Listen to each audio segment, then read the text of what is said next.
Facebook est un phénomène extraordinaire. À la base, un logiciel permettant aux étudiants de l'université de Harvard de se connecter. Aujourd'hui, un logiciel permettant à 1 milliard de personnes de se connecter. En gros, une personne sur 7 a un compte Facebook. On peut expliquer ce succès par un phénomène très simple. L'être humain, une fois qu'il a bu et qu'il a mangé, cherche à se faire des amis. Il cherche de l'attention. L'être humain est un animal social.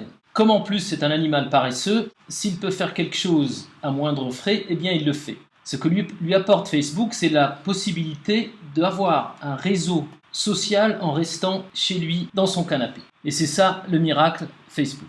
Alors comment fonctionne en fait Facebook? Quand quelqu'un se connecte et commence à accéder à Facebook, il a ce qu'on appelle un fil d'actualité. Ce fil d'actualité lui permet de voir tous les posts de ses amis. Donc quand ses amis postent des vidéos, des histoires, changent de statut, etc., eh bien un utilisateur U ici voit ces posts-là dans son fil d'actualité. Ce qui est important de noter ici, c'est que Facebook ne publie pas tous les posts que pourrait voir U. En fait, en moyenne, chaque utilisateur Facebook, en moyenne, a 300 amis. Donc on peut facilement imaginer que le nombre de posts qu'on pourrait afficher à U est énorme. Ce que fait Facebook, en fait, c'est qu'il regarde tous les posts des amis de U. Donc quand les amis de U postent des choses, ils sont dans un ensemble de posts gérés par Facebook. Donc Facebook considère tous les posts qui pourraient être publiés sur le fil d'actualité de U et en fait les filtre.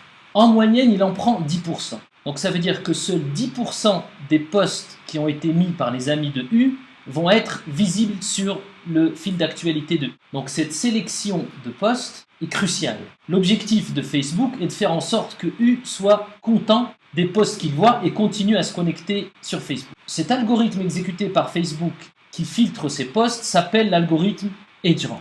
Et ce que je vais faire ici, c'est expliquer comment fonctionne EdgeRank. Alors les détails de EdgeRank ne sont pas publiés, d'une part parce que Facebook désire garder le secret de son algorithme, mais en plus Facebook continue à changer les paramètres de EdgeRank pour voir lesquels permettent d'améliorer la satisfaction de l'utilisateur. Comment fonctionne EdgeRank? Un utilisateur X1 poste quelque chose. Pour Facebook, ce post intéresse U. Il va le mettre dans l'ensemble des posts qui peuvent potentiellement être sur le fil d'actualité de U, et ensuite, avant de le mettre sur le fameux fil d'actualité de U, l'algorithme EdgeRank va calculer le score de ce post P1. Donc à la base, le score de P1 se calcule de la manière suivante.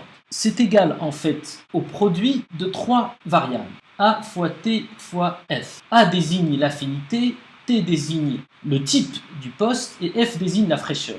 Alors l'affinité ici signifie la fidélité de U par rapport à X1. Alors plus cet utilisateur U a été fidèle à ce qu'a fait X1 par le passé, plus ce A va être élevé. Si U par exemple a beaucoup aimé les posts de X1 en les commentant ou en les likant ou en les partageant, si U a envoyé beaucoup de messages à X1, si U est déclaré comme étant de la famille de X1, eh bien A sera élevé. Cette relation est une relation asymétrique parce qu'il se peut très bien que U s'intéresse beaucoup à ce que fait X1 et pas l'inverse. Ce qui nous intéresse ici, c'est l'affinité de U par rapport à X1. Ensuite, ce score-là est multiplié par ce qu'on appelle le type du post ou le poids du post. Alors Facebook considère que si le post est une photo ou une vidéo, eh bien il a plus de poids que si ce post est juste un petit texte de 2 lignes.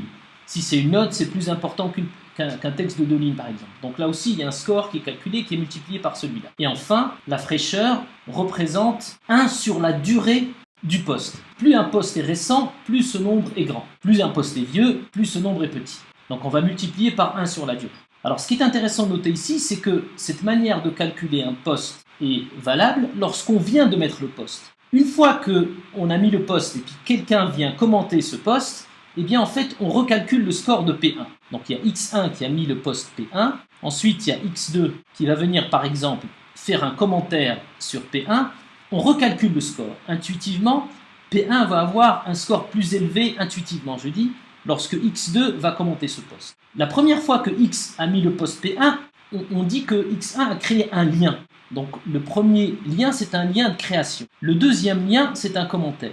Eh bien, le score de P1, lorsque X2 va créer un lien sur P1, par exemple le commenter, eh bien ça va être l'ancien score, c'est-à-dire le score de création qu'on a calculé tout à l'heure, plus le score du nouveau lien qui est le lien du commentaire. Cette fois, ce qu'on va regarder, c'est l'affinité de U par rapport à X2, celui qui vient de faire le commentaire. Alors si X2 est un grand ami de U, et si U s'intéresse à tout ce que fait X2, etc., eh bien l'affinité de ce nouveau lien va être grande. Si ce lien est un commentaire, le score va être, le T va être plus élevé que si c'est un like. Si c'est un share, ça va être plus élevé que c'est un like, que si c'est un like. Donc de nouveau, on va multiplier l'affinité de X2 par rapport à X2 par le poids de ce, ou le type de ce lien. Et évidemment, on va de nouveau calculer la fraîcheur. Il est important de noter ici que le score de l'ancien lien a évolué, puisque maintenant, c'est un peu moins frais. Donc cette somme-là, sur tous les liens qui concernent un post, est la base de l'algorithme EdgeRank.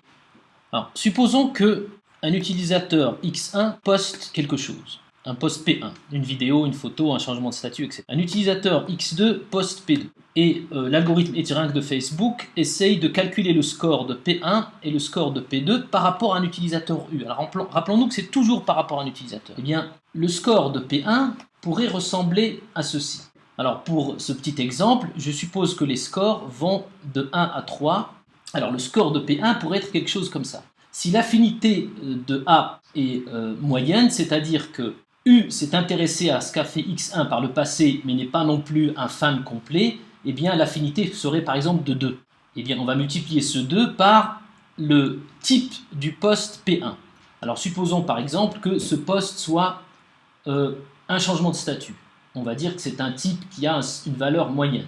Donc c'est 2 fois 2, et on va multiplier par la fraîcheur. La fraîcheur dans ce cas-là c'est 1, puisque c'est la plus élevée, autrement il faudrait diviser par quelque chose. Donc ça va être 2 fois 2 égale à 4. Le score de P2 se calculerait de la manière suivante. Supposons que U soit un grand fan de X2, eh bien l'affinité serait de 3. Et supposons ici que le post P2 soit par exemple une vidéo, c'est-à-dire qui a le type maximum. Et on va diviser par 1 puisque le post est préféré. Donc P2 est plus important que P1. Donc s'il doit choisir, EdgeRank va plutôt afficher le post P2 plutôt que le post P1 sur le fil d'actualité de U. Alors supposons un petit peu plus tard qu'un autre utilisateur, par exemple X3, vienne commenter le post P1. Eh bien le score de P1 va changer. On va faire un plus. On va pas seulement faire un plus, puisqu'on va recalculer ce qu'on avait fait avant. Alors supposons maintenant qu'il s'est déroulé suffisamment de temps pour que la fraîcheur passe de 1 à 1 sur 2. Donc on va diviser ceci par 2. Bon, alors supposons que X3 soit un fan mais pas un grand fan, plutôt U soit quelqu'un qui s'intéresse à ce qu'a fait X2, donc l'affinité serait de 2. Supposons qu'il vienne commenter mais pas liker, donc ça veut dire que le type est maximum, et comme il vient de faire ça, ça veut dire qu'on va diviser par 1. Donc on aura un score de 2 plus 6 égale à 8. Le score de P2 lui aussi a changé parce que le lien de création est un peu vieux maintenant, donc on va par exemple diviser par 2, ce qui va faire un score de 4,5. À ce moment-là, P1 est lui devenu plus important que P2, et c'est ce qui explique parfois pourquoi d'anciens liens apparaissent sur un fil d'actualité. Alors ce qui est intéressant de noter ici, c'est que c'est un algorithme évidemment qui s'exécute tout le temps, puisqu'à chaque fois qu'il y a un nouveau lien vers un post, EdgeRank recalcule le score de ces posts et du coup recalcule le positionnement possible de chacun des posts. On peut aussi remarquer que pour rendre son post populaire, on peut regarder ces trois variables A, T et F et essayer de les maximaliser. Alors pour améliorer A, eh bien, il semble important d'améliorer la popularité de la personne qui met ces posts. Donc si quelqu'un a l'habitude de mettre par exemple des blagues, eh bien peut-être que les gens vont s'intéresser et du coup quand il mettra quelque chose de sérieux, tout le monde verra son post. Il semble aussi important pour augmenter T de mettre plutôt des vidéos, des photos que des petits textes, et il est tout aussi important de faire en sorte que les gens commentent ces posts pour qu'ils aient un score plus élevé ici, plutôt que seulement liker ou seulement regarder. Et puis évidemment, plus la fraîcheur d'un post est élevée, c'est-à-dire que plus la durée est ancienne, moins le post aura un score élevé. Donc pour résumer, le phénomène Facebook extraordinaire en fait est basé sur un algorithme relativement simple, qui est le fameux algorithme EdgeRank. Ce même algorithme est basé sur le calcul d'une formule qui est somme toute assez simple, composée de trois ingrédients: l'affinité, le type ou le poids d'un lien et la fraîcheur. C'est une formule dynamique puisque plus le temps s'écoule, plus cette formule est recalculée, plus il y a de liens sur un post, plus cette formule est recalculée.